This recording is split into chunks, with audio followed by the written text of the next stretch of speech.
Thank you for the introduction, Brother Douglas. Thank you for being here, Brother Arthur. However, I am pissed. Royally pissed. Indeed. All right. Democrats think they have a right to all the black people. But that is not the case.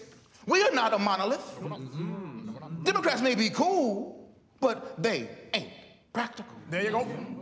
Republicans are practical. Black people are practical. Come to think of it, Get those pants. I think black Republicans are pretty cool. So do I. So here. Not to mention very diverse. There we go. There we go. Excuse me, gentlemen. Sorry to interrupt. Someone's white wife is here to pick them up? Okay. Was her name Emily? She was white? Look away, Dixieland, Dixieland.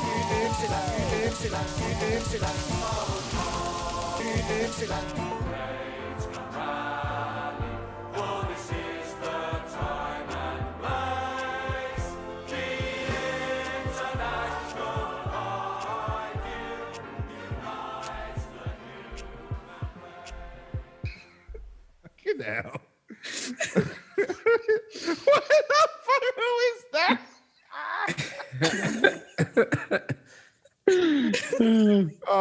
All right, y'all. Thank you for tuning in to Dixieland of the Proletariat. We're going to talk about Southern working class history and current events through a leftist perspective. Make sure to like us on social media at Dixieland of the Proletariat or Dixie Prol. And if you want to give your wages to a bunch of rednecks, then subscribe to our Patreon page at patreon.com/DixieProl. Got a lot of cool stuff to give you, including CDs, stickers, a cookbook, Discord servers, Twitch streams, exclusive episodes. We also have a Spotify playlist with some great artists y'all should check out. And we also now have a merch store. This podcast is brought to you by Camel Silver's Vaping, Living at Home, Pushing People in the Swamps, Tommy's new obsession with Dr. Phil, and the smooth, refreshing taste of menthol cigarettes. Menthol cigarettes. Fuck you, Joe Biden. Shout out to our new Patreon subscribers, Danessa, Dean, Mark, Dasha, and Shane. Our monthly Patreon surplus goes to groups that are run by and or help marginalized people directly. As always, I'm Tommy with Nelson.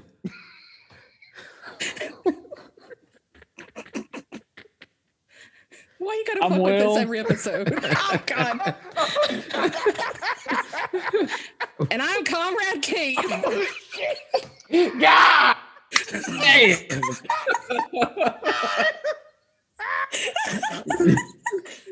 we're leaving that in. Holy shit. Yes. That was the first time in the entire fucking series of the podcast I didn't say my own name, and that worked perfectly. Yep. Without missing a beat. I'm Tommy. Tommy's me. And then we're not gonna, yeah. Yeah, I feel real sick about that now. Oh my God. Hey, is this a live stream? No, we don't have that. I thought we were twitching this. Are we gonna be? Yeah, we're gonna be able to do that. We're gonna be able to do that soon, right? With the new computer tower. Yeah, I could Twitch. We could do this on Twitch right now if you wanted to. Let's wait. I mean, let's not make right that, now. Let's do like that. We'll do that as the reveal for the new computer. I think that'd be dope. Okay, yeah, that'd be Tyler, good. did you just literally find like a random picture to put behind you? It was on one of those cursed meme pages or something like that. It just really looked like my dad. It really looked like my dad. So like I was just like, dude, same. Yeah, same. Is that dude on TikTok that does Southern dads be like, and he did the picture like, you know how dads like will fall asleep in like the armchairs, just like randomly, just like I'm just resting my eyes. And like he had that, y'all know what I'm talking about, that light blue and white collared shirt that every single Southern dad owns. Mm-hmm. And I found a picture of my dad passed out on the couch like that, like just chilling, sleeping in like a chair. And he had the exact same blue and white striped collared shirt. I think my favorite part about that was that in both of them, there was just that little peak of gut hanging out at the bottom where the shirt had ridden up. It's a Snapchat that I saved. It was like, I think my dad's dead. My dad used to get Tommy and his brother confused all the time. And my mom would get so mad. Hey, everyone who's not Nelson, remember when we started like 3 episodes in a row talking about Nelson's dad? Yeah. Oh my! It's like literally. It's like we talk. It's like if you don't know us by now, like I just repeat stories. Like if it's not The Sopranos, it's like a story that I told like the last like few episodes. I forget. I don't know. I don't. If he's out there listening, Nelson's dad, go on After Dark. Yeah. Oh my God. Okay, I'm gonna invite your dad on After Dark. Yeah, I don't think he knows. I how want him to use tell Zoom. me about Israel. No, you just go visit him. Go visit him and Oh record for my him. god! Oh my god! I want all of the footage where he's holding your phone way too close to his face, so it's just from the nose up. If we're gonna do my dad, then like Kai, you gotta get your dad on, and Tyler, you gotta get your dad on, and Tommy, you gotta. Yeah, I'll get my dad on. I was gonna say your brother. I'll dig him up real quick. We'll have a seance. I'll get a Ouija That's what board After and Dark set is it. for. Tommy's just on a fucking Ouija board up to the fucking camera. Yeah. AMA, baby, AMA. But would he still be deaf though? Would he be? How do we do this? Listen, Ouija Spirits boards work. with like letters. yeah, come on now. Yeah. He can still spell, Nelson. Yeah. Nelson doesn't think black people can spell. Oh my god! Damn it! So we talked all this time about doing a ghost episode, and here we have the perfect opportunity. Really, that's a perfect time. Between that and our D&D tabletop thing we want to do with Tim, oh my god, that's gonna be a train wreck. Do we need to do that? We really do. But I want it to be like multiple stories that don't make any sense written from our fans. We just like throw it all together and see how it works. Anybody who's listening to this, look forward to that in the summer. We're not doing that quite yet. One of these days. Oh, it's gonna happen. It's gonna happen. Oh my god. Anyway, so we have the most anticipated episode in podcast history. Tommy has been researching this vigorously for months. He actually went to North Carolina and found primary sources and interviewed people. So without further ado, Tommy, who's now a PhD in history, is going to do the episode on the Wilmington race riot. So we're all going to shut up.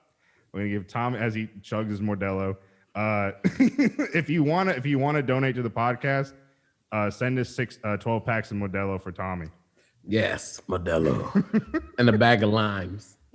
Hell yeah. Can't drink Modelos without lime. That is true. Oh my God. So anyway, Tommy, take it away. Woo. All right, guys, we're going to talk about the bombing of Birmingham. That's what I'm talking about. Oh, brother, we're on now, right? Oh, brother, we're on now. No, okay. So Wilmington Insurrection. So we're gonna paint the picture, do some background, tell you about what's going on. And all right. So Wilmington at the time was the largest city in North Carolina. It was majority Black, had thriving Black communities, doctors, teachers, Black officials. In 1889, they had 11 Black House representatives, and they had even elected 4 Black congressmen between 1875 and 1899. Which is crazy because Biden hadn't ended racism yet, so this is insane. At the time, there was a third party called the Populist Party. And it was made up of poor white farmers, and they teamed up with the Republicans. Okay, so this is before the party switch. So the good guys are the Republicans, and the bad guys are the Democrats. So got to keep that in mind as we go on. Nelson, you were in jail a couple times. Can you tell us about the Populist Party? I want people to know that I'm getting Tommy back for when I did my Sharecroppers Union episode, and he found random pictures of me on Facebook and made them his background. Now, I'm too much of a boomer to figure that out, so I've just gotten them off my phone on Facebook and holding them up to the camera as Tommy's doing the episode. Look, I had to move the Zoom picture all the way over so I just couldn't see you anymore. Okay, so what Tom is talking about is is like a fusion platform. So basically, this is towards the end of this is post Reconstruction, before Jim Crow. So what you're having here, really towards the end of Reconstruction, and then a little bit after Reconstruction. So really, it's like the 1870s to about the 1890s into 1900. So you have the fusion parties with the populists, which are poor white farmers, and black Republicans. And so it's a very progressive thing, and they teamed up economically to take on racist Democrats. So like you have, as Tommy was saying, like black representation in southern states at the national level, in the local level, in the state level, and it's working out pretty well. Tommy, do you mind if I talk about the redemption movement a bit before we get into Wilmington? Yeah. Okay, so what we have, obviously, anytime anything good happens, there's always a white backlash. So it needs to be said that, like, even though like these poor white populists were teaming up economically with black Republicans, they're still not like anti-racists. They're still racists. But it's one of those things where like it's an opportunist thing. Like they're teaming up with black Republicans because, hey, we may not see y'all as equal, but economically this is helping us all. So like liberals today. Yeah, basically. So it's like, but not even like their economics were even a lot better. Like they were doing like land reform and things like that. Like it was one of the, it's like getting in like it was basically like a land movement almost. And so like you're seeing just better things economically for poor people. But like I said, like these white farmers they're still racist. So what Tom is going to go into is like why this falls apart. But the beginning of it, of why it starts falling apart, is because this redemption movement where white Democrats wanted to redeem the Democratic Party in the South because they were seen as the party that started the Civil War. So like we have to bring back like that, white supremacy basically. So little by little, they start doing whatever it takes to take back power. And one of the worst examples of this, and the most violent example, is Wilmington. So Tommy is going to talk about the specific event, and I'll fill in some gaps if he wants me to here and there, about this specific event that is probably the most violent when it comes to what the Redeemers did. 1894 and 96, the Fusion Party overwhelmingly beat the Democrats, like stumped them. They even elected a Republican governor. Crazy, like just beat the shit out of them. And it embarrassed the Democrats. They were embarrassed. They were pissed off. They were like, how in the hell did these niggers get up and down? So the Republican leaders, the Democratic leaders, Democratic Party leaders, Furnifold Simmons, who was a future senator, Charles Aycock, who will a future North Carolina governor, and Alfred Moore Waddell, who we'll talk about later on. So wait, what was that future governor's name? Charles Aycock. Was the slogan, I want Aycock? You want Aycock. I want Aycock. You want Aycock. Tell you what this state needs. This state needs Aycock. The state needs Aycock. Damn it, Nelson. Anyway, so all of these people, they started luring populist party members with nationalist messaging, replacement theory, etc. A strategy according to the Democratic Handbook to quote unquote consolidate the white vote by stoking anger and resentment. And how they did this, they used the media. One of the biggest newspapers at the time, the News and Observer, along with other Democratic papers, would constantly run racist and nationalist pieces. And they mostly used political cartoons because a lot of people were illiterate at the time. and they were very, very effective, and they used a lot of the messaging in portraying Black men as a threat to white women, like, oh no, the Black man's gonna take your women, better watch out once you go Black, you know. Just days before the election of November 8th, 1898, which was the insurrection, just days before, writer and famed progressive feminist Rebecca Felton, she was the first female senator and the only female senator to serve in Georgia until Kelly Loeffler. Ooh. And who was also elected during a special election, which she was also put in as a prop to show women that the people who opposed the 19th Amendment weren't actually against women, you know, not them. But this Rebecca Felton lady, she is a hero. She's basically the winner of this whole story, the white savior. One of Nelson's favorite women in history. She was quoted as saying, if it needs lynching to protect women's dearest possession from the ravening human beast, then I say lynch. So she as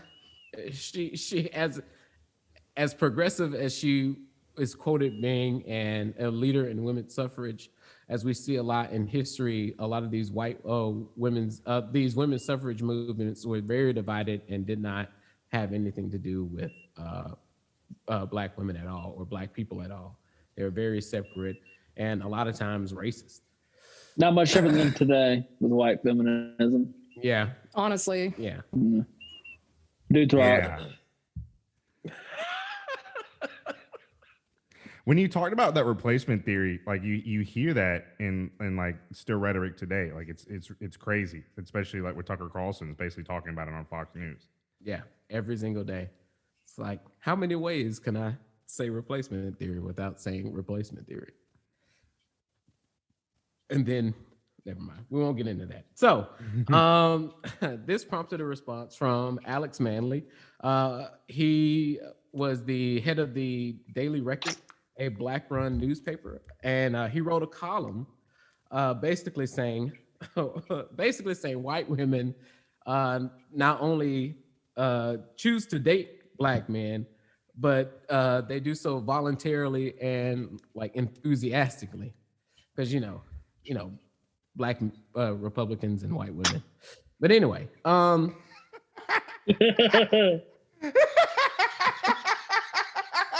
Holy what? Some things never change. Some things just don't change. And so this pissed off a lot of people. They were like, what the fuck? Everybody was angry. All the white people, they couldn't believe that this uppity Negro would have the gall to say this. And so and this was all just days before the election. So keep that in mind. So back to Waddell. He at the time he was giving several speeches about violently putting an end to quote unquote Negro office holding. And he was quoted as saying, choking the current of the Cape Fear River with carcasses.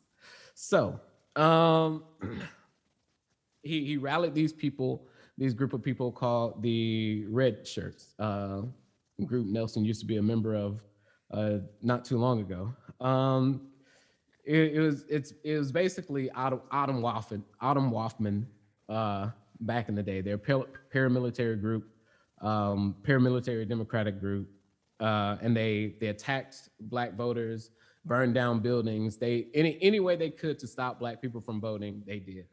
And that, in exchange, of course, won the Democrats an overwhelming victory on Election Day. And so, yay, Democrats win, but they didn't win everything. There was still a Republican mayor, and there was still a Republican board of aldermen, and other representatives that weren't up for election. So the day after, at a white men's only meeting. You know how those go, Nelson. They're great. They're wonderful. Horrible food. Well, food's okay sometimes, but Yes, they're great. it's basically DSA. Yeah. So Oh my God. Oh, I was gonna say this thing of Oz. Oh my God. For all the DSA people that are listening, no representation is made that everyone on the podcast agrees with what just said. I thought it was great. oh man. It is funny, but yeah. Nelson's worried about getting his car pulled. Oh, please. Oh man. So at this meeting, they wrote a document called the White Declaration of Independence. That just sounds like the whitest fucking thing ever. Yeah, it is. It's the most like snowflake shit I've ever heard. Wait, isn't that what the original Declaration of Independence was? I know, right? No, but this time it's more white. This time the racism is on paper. You don't have to read between the lines. This time it's no longer merciless Indian savages and black people don't get any votes or anything like that. This time it's literally, we hate anyone who's not white, written at the bottom.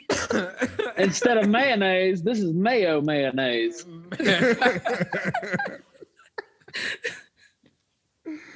Oh my, this sounds like the business charter for Fox News. It is. It's their new segment. Sean Hannity's new segment. Friend of the show. Sean Hannity. Oh my God. All right. Hey, so the White Declaration of Independence. Yes. So the White Declaration of Independence had several tenets in it, very racist. It's about stripping black men of voting rights, giving white men majority of employment. Because at the time, like I said earlier, Wilmington had a very thriving black community, black entrepreneurship, black-owned businesses all throughout the city and downtown. Great. And of course, white people were mad. They're like, I want my job. They took their jobs. So they really were jealous. Like it really goes back to them like being overwhelmingly jealous of like black wealth that was created. Yeah. And but the most important piece of this was at the end of it, they demanded that Alex Manley, the guy who wrote the article, he leave the city in 24 hours. So the day after that, so 2 days after the election, white people, about 200 white people marched to the office of the Daily Record where Alex Manley, that was his newspaper. But that nigga was gone. He was out of there. He was not there at all. Like he had fled, but they had burned the building down. They burned it down and they made their way down to City Hall. And tell me real quick, the white mob of 200 people burned it down, right? Yeah. Oh shit. Yeah. Well, Manley didn't burn it. I don't know. I don't know. Like, why? Like, these white people are gonna take my newspaper. I'm gonna burn it so they can't get it. Like, I need you to tell me specifically that it was the white people who did it. Otherwise, I don't know who would have burned down this black man's newspaper business. I don't believe it unless you tell me directly that it happened. I don't believe it. I don't see no evidence. So you telling me a bunch of Mexicans went down there and burned down that building? You telling me that place was burned down by a bunch of Puerto Ricans? Why would black people burn down their own newspaper? That doesn't make any sense. It honestly wouldn't surprise me if the script was flipped exactly to that following. Shit. Yeah. We'll talk about that because things like that did happen in revisionist history. But so yes, the white people, the 200 people mob of angry white incels burned down the Daily Record building, and and so they pissed off. They were probably angry that God damn it, that nigger got away. We're gonna go up to the Capitol, and yeah, so a bunch of angry Trump supporters stormed the Capitol, and they forced the resignation. They actually did something. They forced the resignation of the mayor of Wilmington, only to be replaced by good old Waddell. I always want to say Woodall, but Waddell. And they also forced the resignation of the Board of Aldermen and the remaining Black representatives who were in office. So at this time, the mob of 200 people going downtown, like a scene out of West Side Story, all the other white people saw, and they were like, "Hey, are you lynching Blacks?" They're like, "I want to join." So this mob of 200 people grew to about 2,000 people, and they just started torturing, eating, and doing all kinds of things to people in this town. And it was basically you can't get a specified number on how many people that have died, that did die during this. They estimate between 65 to 100 people died. There was a lot of revisionist history going on at the time. Like, they immediately flipped it to, Black people started a revolt, started the coup. They painted it as an overwhelmingly just victory, and that's how it remained for a long time. I have a question. Why did the white people riot? Don't they know that like peaceful protesting is the way to go? Like, why would they do this to their own city? Yeah, rioting never solves anything. Why would they do that? Are you telling me white people riot and burn things down? What? Crazy. And this is what they want. Yeah. That's my big hero. And that's the story of Wilmington. So Facts do not care about your feelings. Logically. This is what they want. A mob of 2,000 angry white racists just like they just started ransacking and pillaging and doing white people shit. Hell yeah, man. And so like and Black people. Oh yeah, I will say this. Yeah. So what happened? Did people escape? Like they had to get the fuck out of there, right? Yeah. So a lot of Black people fled. A lot of people hid in the woods and the swamps. A lot of people died out in those woods and those swamps.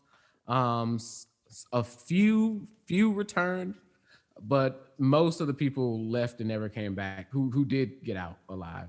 And the overwhelmingly Black majority in Wilmington has never been the same since.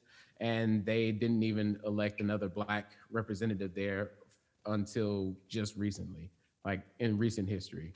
So, yeah. I remember when we watched that documentary together, you said it was revisionist and like no one knew about this for the longest time. Yeah. Even trying to do this episode on the podcast. I mean, it was just hard. Like, it just kept getting pushed back and oh my God. People. For the record, we tried to do this in February for Black History Month. Okay, look, let's not rehash this stuff, okay?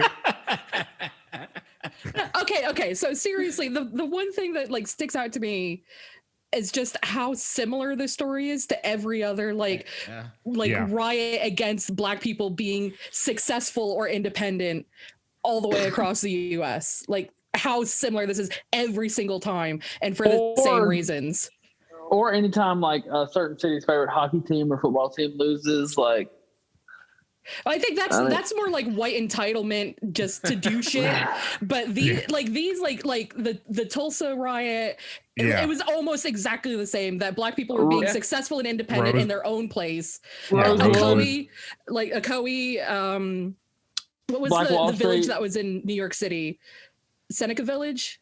I think it also happened there, where it's just, Black people who've been told you have to be separate from all white things. So they make their own settlements and their own businesses and everything. And this happens every single time. Africa. Yeah. The entire continent of Africa in general. Yeah. But Egypt. Some could say Israel too, but I mean Jesus. Nelson, what are you trying to say? what I'm trying to is like, so we brought up there's Wilmington, but then the really popular ones, Tulsa and Rosewood. But then like there's so many more that people just don't talk about. Like I found out that there was an actual riot in the right at the end of Reconstruction here in Alabama, I think in the Black Belt. I think it was in Bullitt County. Black people showed up to vote and they were told they couldn't vote anymore. Or like white people started turning them away from the polls and it turned into a riot. Like they fought to try to get their right to vote. They were crushed. But there was a riot back in 2019 when Popeyes ran out of that chicken sandwich. But I think the rediscovering of what happened in Wilmington really came about with what happened at the U.S. Capitol, because there's a lot of this. You have angry white people that are afraid that they're going to get replaced with this like quote unquote replacement theory, and they get riled up and they go fucking riot and storm the Capitol building trying to fucking kill representatives. And it's just like this happens time, and people are like, oh, how could this happen? I'm like, we all know like it's happened so many times in the past, and it will continue to happen. And then like what is happening also during this time in Wilmington with the redemption movement is just the utter destruction of the fusion parties of populists and Black Republicans. White populists that are racist but align with Black Republicans, like I said, for economic reasons, just swarm to the Democratic Party because of white supremacy. It's like, okay, I'm on top now. I don't need the Black Republicans. They can get fucked. And like the Redeemers, literally, they stole the governor's election in like 1900 from Reuben Kolb. They actually like stuffed ballots and intimidated people and stole it away from the populist governor candidate, the gubernatorial candidate. And then what happens when they get into power is they start writing these extremely racist state constitutions. That's when you get black codes that turn into Jim Crow. And that's what you call systemic oppression. Dum dum dum. Dum dum dum. Honestly, the hardest concept for most people to no, not people, for white people to understand is that it's systemic. It's not just one person saying, I hate Black people. Like it's literally it's not racist unless they use the N-word. It's not racist. Where show me where it specifically says Black people cannot do this. Yeah, oh my God. That's like when Ben Shapiro and people say that shit. They're like, show me the law where it says Black people can't vote.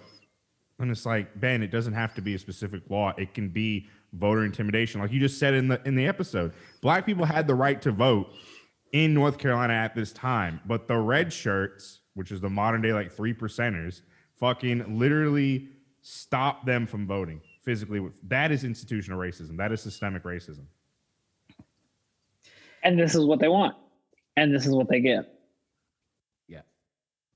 That actually, for some reason, came through so clear and creepy that you said that. That needs to just be its own separate audio. Wet ass P word. Kai's got the butt part going again. Like, right, really looking to fucking like go. Speaking of racism, oh my God. Nelson, I vague booked about you. You did. You're gonna keep going with it. And I wanted to tag. I was upset you didn't tag me. I wanted what is vague book? I alluded to what he said about my center parting being the most Indian thing I do, and didn't say that it was specifically him. You just worded it like the worst. I thought it looked really cool. Did he say it in his John Wayne voice? Dear God. All right, Nelson, come on. Hey, darling. Hey, all That's right. Conway Twitty. Oh, wait, Howdy, Pilgrim. Howdy, Pilgrim. Howdy, Pilgrim. Let's go home, darling. Look here, Indian. Noble savage. Noble savage. Oh my God. But can we just get a sound clip of Nelson saying "Noble Savage"? Just that right there. Oh my God. Anyway, but and there's also like the similarity is what Tommy was talking about how people had to like be refugees. Like they like had to escape, and that happens in Rosewood too. People had to hide in the swamps and hop trains to get to Gainesville. That's just like, I don't know. It's just crazy because it's like what white people fear the most is just getting back what they did to other people. Exactly. That's Like, why that's they're just- terrified. I'm expecting it to happen, but I'm fine with it. It's all projection. It's all projection. Oh shit, man. If they get an ounce of power, they're gonna fuck us up. Fuck them up.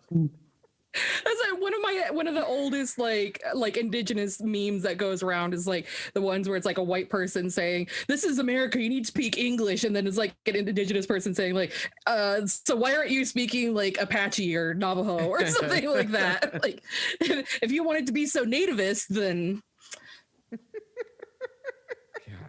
it's so crazy how people act that way over a country they can't even call their own. So what do you guys think about this history kind of getting a resurgence? So I would say like one of the biggest social reimaginings of this would be the most recent Watchmen series where they did the Tulsa massacre, and there was like thousands of people who were saying like, I've literally never heard of this, and kind of being reintroduced to that. Do you think that we're going to get more of that, or are we closer to the backlash than more of it happening? I think it's cool that it's happening, but like when like in a storytelling aspect, it's okay. Unless the main motive behind doing that is just to out-woke everybody and make money off of your fucking wokeness, which to me is pretty fucking lame. I mean, it's good to get the story out, but if you're gonna just do it for profit, Yeah. especially if it's a white, I don't think this is it's a place for white directors to get this story out, you know. I should look up who the director was for that. He's like he has like this like crazy looking white dude, but he's like people I know something, it was like a meme. They're like, why would he want to talk about the Tulsa race riots? And it's like him back in the day with like a hammer and sickle shirt on. It's like, this is why, because people need to know this history. But yeah, like no one knew about Black Wall Street for long. I remember like reading like a brief like snippet of it in history books, but like no one really, that whole summer, like 1919, the bloody summer, like you don't really know a lot about it until like I had to read Black Bolshevik to really get a grip of like that entire summer, which is all race riots. I think history as a whole is getting better, like in the way that it's getting taught or I guess recognized, certain parts of it, darker parts of it. I think that it is coming with time. I think it's coming slower than it should, absolutely. But I think eventually we'll get to a point to where it's okay to talk about what we did in the past, rather than getting all the pushback that every single step forward that we try to make, reactionaries try to push back on that. But I think it's getting better, just slowly. Yeah, there's kind of a compare and contrast in that kind of Black historical storytelling, like quite recently with TV. So like I said, you had the Watchmen series that came out, and I think generally it's considered a good representation of what like the actual historically accurate parts are a good representation of what happened, versus something like Lovecraft Country, which wasn't necessarily based on a lot of the same elements. It does have a callback to the Tulsa massacre for one episode, I think, but it is kind of a historical setting with Black people in it who are dealing with. So I think this was based in like the mid 50s, but you have gay Black men, you have women who have decided not to pursue like a housewife kind of role, like things that you didn't really see like for Black people in media. But this is like the dawning of it where white people can see it, because like this kind of media existed within within their own circles, but like this is the first time white people are seeing it, and they're like, oh, I had no idea that that it was so difficult for Black gay men to exist in the 50s, that it was so difficult to, just have a town that was majority Black in 1919, like all these things that people are just, like white people are just learning about through Netflix and through like HBO rather than like history classes.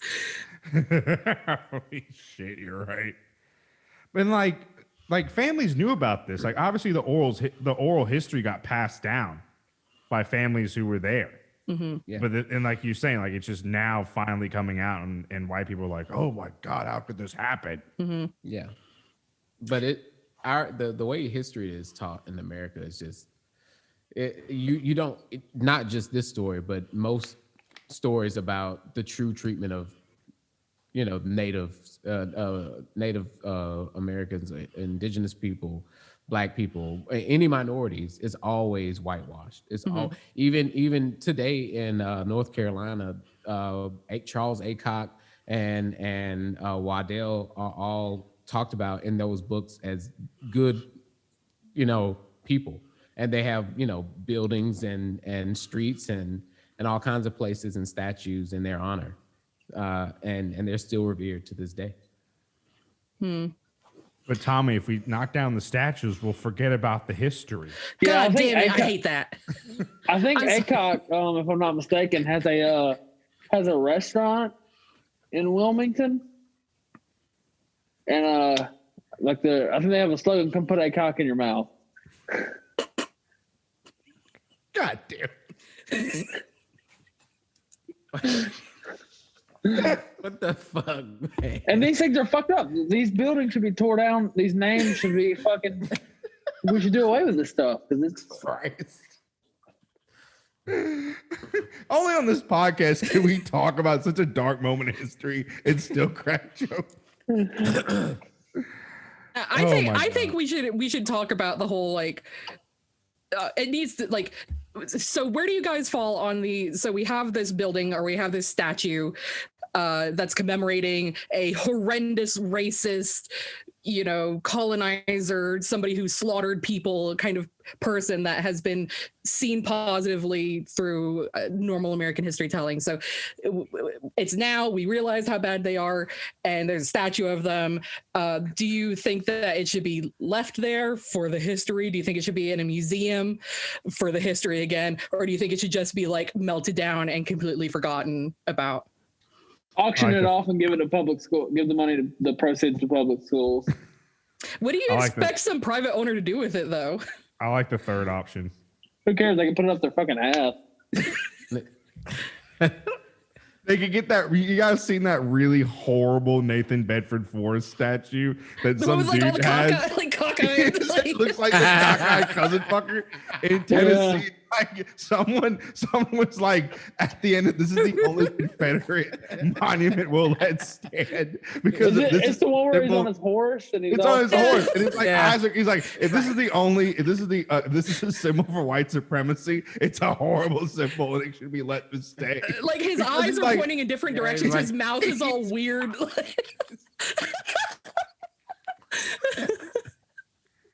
like, yeah, if somebody wants to buy it at an auction and put it in their front yard, cool. If they want to make themselves a target, let them do it. All right, Tommy, where do you fall on this? I think all statues of Aycock should be torn down. Tear down. It's gonna turn into a bit. I wish I could get my hands on Aycock. Yeah, me too. I just strangle him, choke the shit out of Aycock.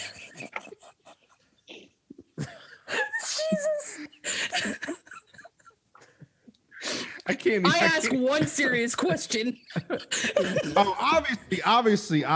Hold on. Obviously, statues of Columbus need to stay because he's a proud Italian American. And if you try to take down Columbus statues, it's Nelson, anti-Italian discrimination. I am convinced that if you ever get a cut, it's ragu that's going to come out of your goddamn It veins. is.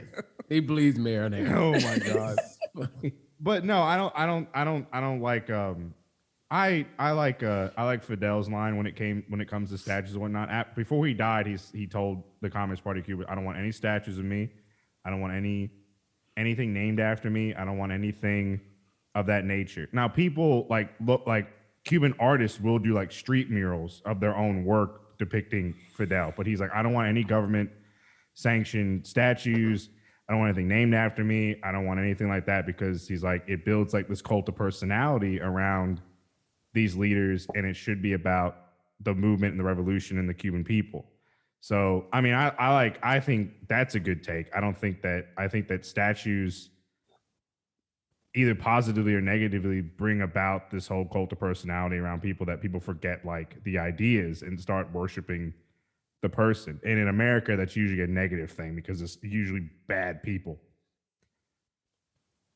America has weird ideas about what it decides to like canonize as its American saints. I had to explain to my English husband, he saw a status that my dad posted that my dad flies flags out in front of the house and the American flag fell on the ground.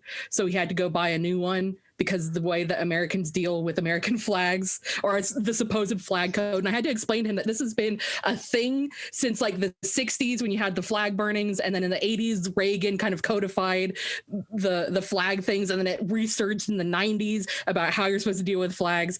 And that there's still people who look at it that way, that it's so bizarre to anybody who wasn't like born into that. And then you have 9/11. Where were you? Tight as fuck. But no, that whole flag code thing is such bullshit, because then you have the people like flying in the back of their trucks and it's getting exhaust fumes and dragging the ground, and like people like have Putting American Trump's flag face on it. Yeah, they'll put half of the Confederate flag and half of the American flag like blended together, which is the biggest fucking. Yeah, even it's the dumbest fucking thing. It's like that is the coolest flyer for a versus match. Even the thin blue line breaks the codes. Yeah. So, And then you have them as swim trunks and like fucking anything, hats. It's just like, yeah.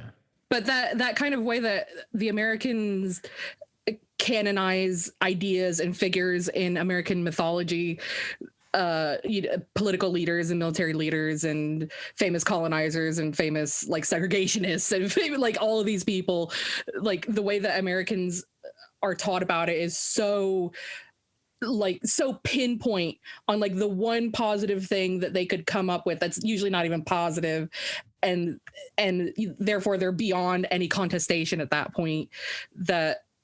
That's where you get like these statues. I would hazard a guess that most of like the like Confederate statues that were put up by the daughters, like the daughters of the Confederacy, like into the early 1900s, that most of them are military leaders of the Confederacy that nobody even fucking remembers. Like, why are you protecting this one? yeah. But it doesn't make a whole lot of sense at the end of the day, but people are willing to, go and they'll post like 20 cops around a thing because like, the black people are getting uppity. So we're going to put the cops around the statue in case they decide to take it down. I gotta. So we talked about this in Southern politics, and it's a question like not just the legacy of Wilmington, but the legacy of like these fusion parties, right? That you saw, like you see like a grassroots movement, and eventually the populist movement nationally merges with the Democratic Party, and that's why you have William Jennings Bryan and like a populist nationalist thing that loses to the election like 4 times for president, right? But like but won again in 2018, 2016. But what it, like it's one of those things. It's like you have like the 3 rails of like Southern politics, and they all intertwine. It's like poor whites, black people, and then rich whites. And at any given time in Southern politics, like from the Civil War on, it's like aligned differently. But then it like when white supremacy was just institutionalized, it became codified in the Democratic Party. Like that was the end of it. But it's just interesting that at one point you had like poor white Southerners and black Republicans like coming together for like mutual like economic benefits, and then it just completely fell apart. And it's just one of those things where like I don't know what the question is. It's just like I'm just commenting out there that like it's just wild.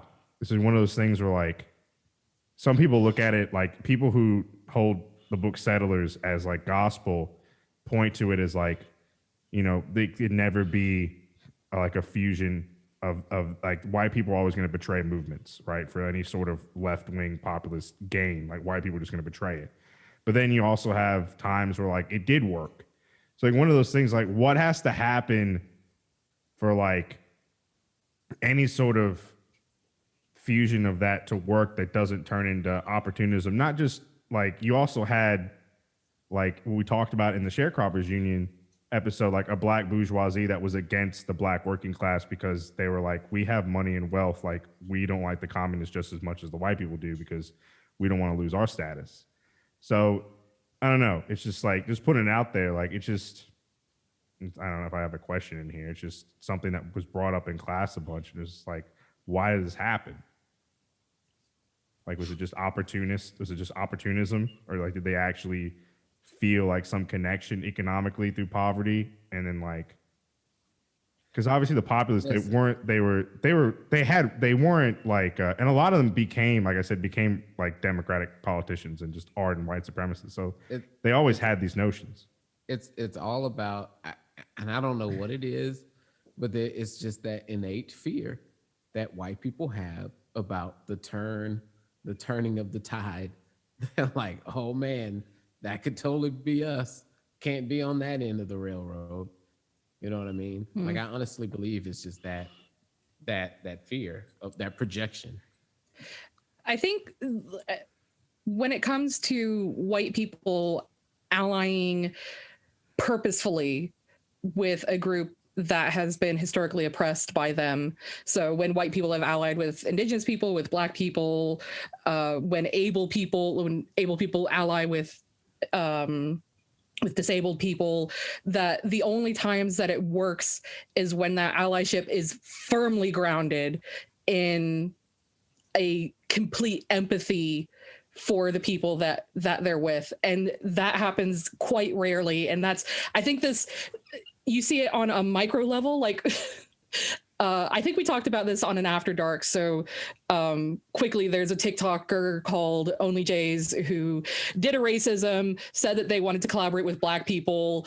And then when a black person approached them to collaborate, they quickly forgot about it and then blamed their forgetting and their racism on ADHD. And it became a whole fucking mess. But in this kind of micro form of one person directly dealing with another, with a white person dealing with a black person in this situation, that their empathy wasn't firmly rooted in how they wanted to fix this. They were only acting out of fear for losing their position, that because people were holding them accountable for what they did, they wanted to have the absolution of a black person coming and saying like, oh, well, they're not racist because they collaborated with me and everything's fine now.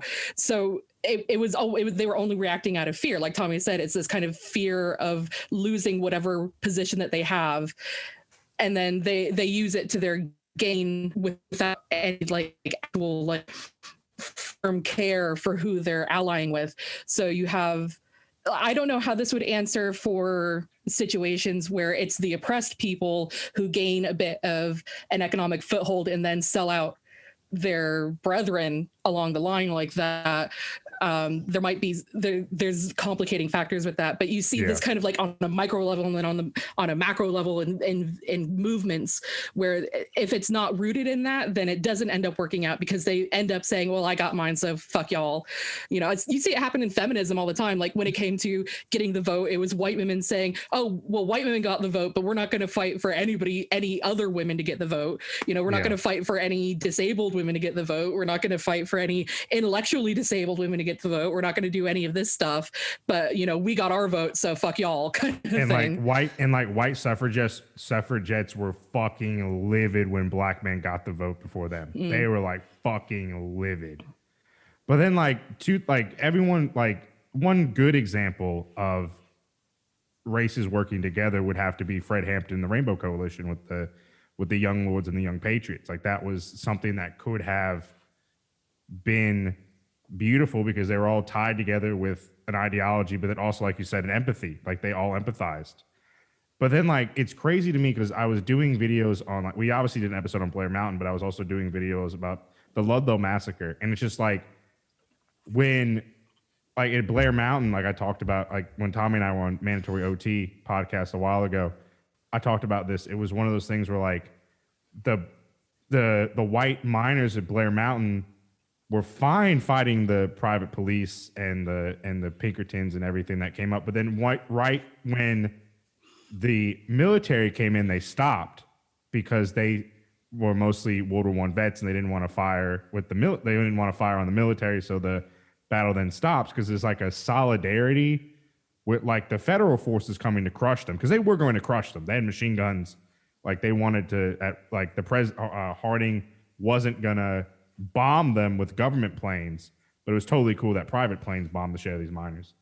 But then also with Ludlow, like the National Guard came in, paid for by Rockefeller, and mowed down these miners are overwhelmingly white with machine guns and like burned women and children alive.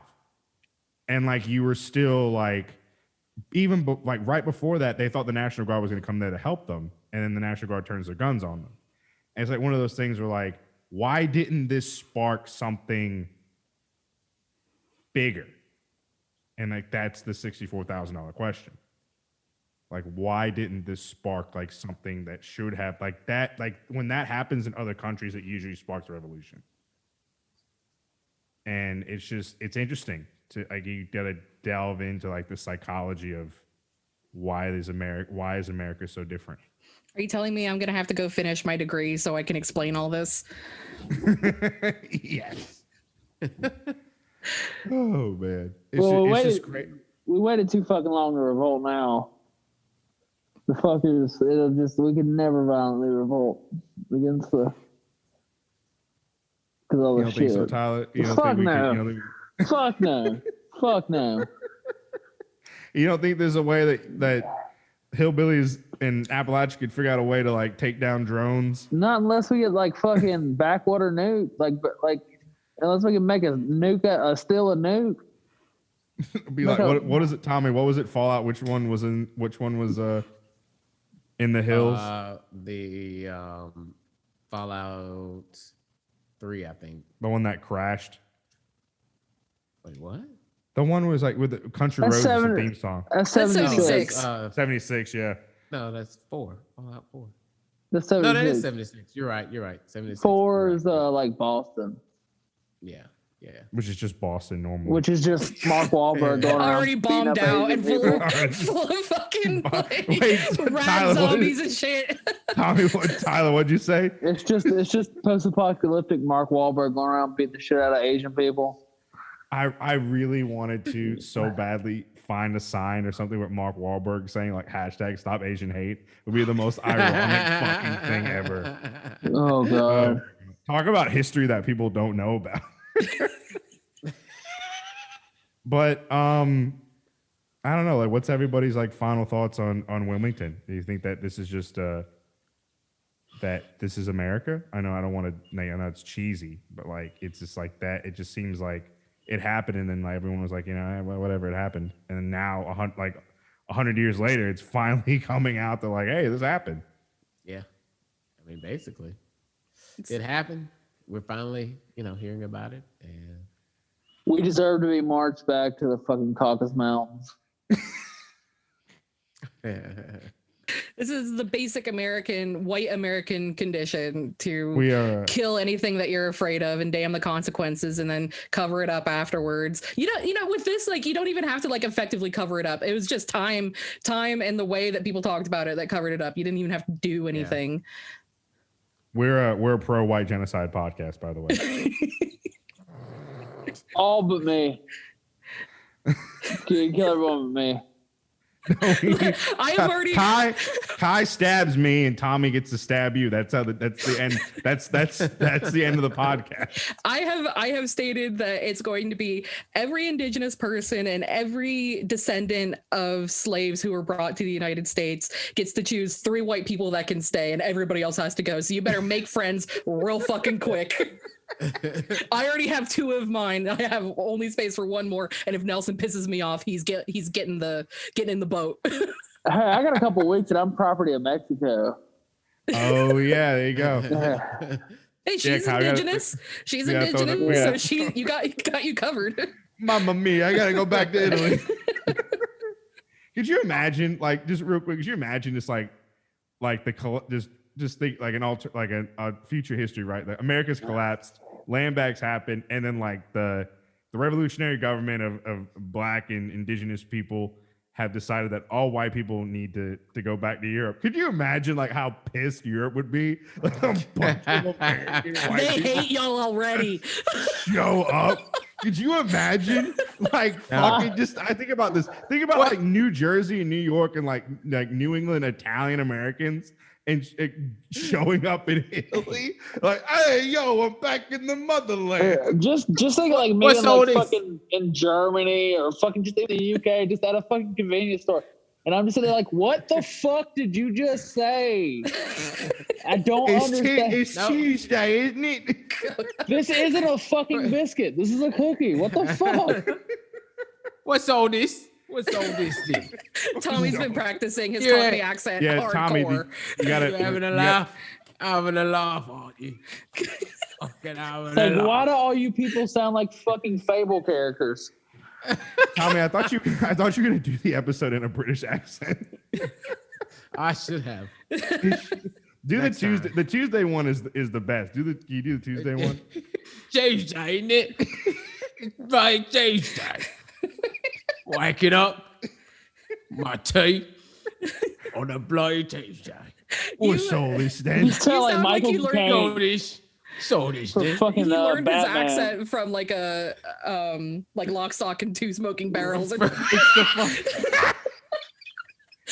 a bit from Boondocks. When it's like, when Liverpool beats Arsenal, I'm upset. Fuck you. Fuck Guy Ritchie. Fuck the Queen.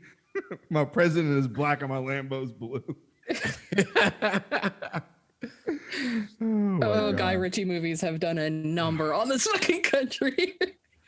Wait, where like when we're getting sent away, it's like, are y'all keeping Thomas Sowell or is he Yeah, that's gonna be the actual racial trap from the Chappelle Show.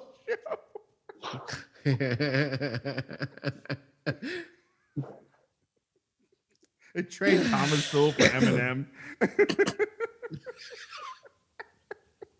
White delegation. No, we get put. The ones that get the stay get put on reservation.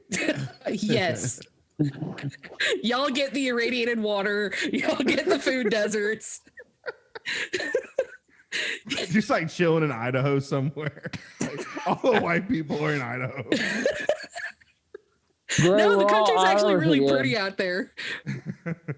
I think we just one time my friends and I decided that, okay, if we're gonna get rid of all the white people and we're not gonna send them back to Europe, where are we gonna put them? We're gonna put them on that giant trash flow that's in the top of the Pacific Ocean. That's like the size of like fucking Mongolia or something. You talking about New Jersey?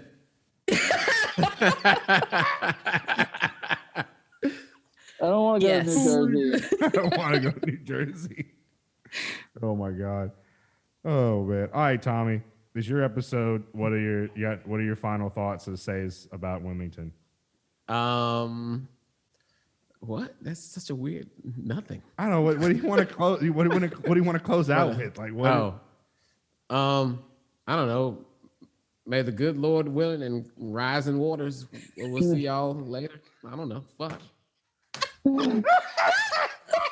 You see that? He's already taken the white man's job. Wait, have I been replaced? This is replacement theory. This is replacement theory. You've been replaced. So I stood out there with that tiki torch for nothing? Tommy, you gotta learn the closing. I'll learn Nelson's opening. We can get rid of these 2 fuckers. Tommy will not replace us. Tommy will not replace us. You know, I don't feel so proud. I will not boy. replace us.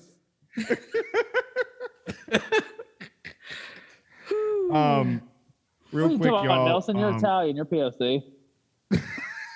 It's black and Italian people of color. Yeah, obviously. So y'all, we have a merch store up. We have some stickers up there now. We're working on some more merch that we're hopefully gonna have t-shirts and stuff to go along with our 50th episode coming up. And as long as we make it to that, after that, we're just gonna wing it. And if we keep going on, we keep going on. But so yeah, it's in the link tree. We dropped in the show notes. If Tommy has any sources he wants to give me, we'll put that in the show notes. But yeah, we have a merch store. Kai designed our #1 sticker that's like selling like hotcakes. So yeah. At Dixieland, the proletariat, we believe the South will rise again, but this time for the right reasons, those being worker-owned means of production, decolonization, and self-determination for all oppressed peoples. I'm just Make sure to like, follow, and subscribe to us on social media at Dixie Prole. We are coming to you from the birthplace of the Civil Rights Movement, Montgomery, Alabama, as well as the United Kingdom. We would also like to recognize we're recording on occupied land that rightfully belongs to the Muskogee Nation. Tyler. Well, and take notes, Tommy. Good Lord willing, and the creek don't rise. We'll see y'all next time.